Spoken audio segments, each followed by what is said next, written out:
শুনতে অবাক লাগলো, এটাই সত্য। পুরাতন ফোনের সমস্ত কিছু নতুন ফোনে এক ক্লিকে ট্রান্সফার করতে পারবেন।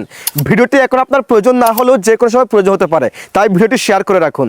এই জন্য গুগলে এসে ট্যাগলাইন লিখে সার্চ করে দিবেন, দেন এখানে ক্লিক করে দিবেন।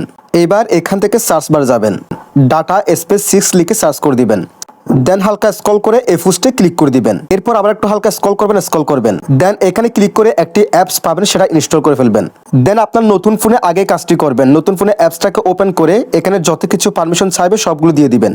দেন ট্রান্সফার নাওতে ক্লিক করে দিবেন। আই ওয়ান্ট টু রিসিভে ক্লিক করে দিবেন। অটোরাইজ নাওতে ক্লিক করবেন। সেটে ক্লিক করবেন। এবার অ্যাপসটার পারমিশন দিয়ে দিবেন। এবার স্ক্যান কিউআর কোডে ক্লিক করবেন।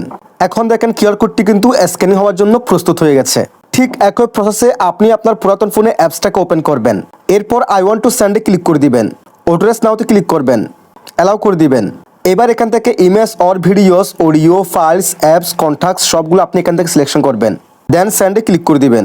এইবার এই কিউআর কোডটি আপনি আপনার নতুন ফোন দিয়ে স্ক্যানিং করবেন এবং এরপরে ভাই আপনার পুরাতন ফোনের সমস্ত কিছু কিন্তু নতুন ফোনে কিছু সময়ের মধ্যে ট্রান্সফার হয়ে যাবে।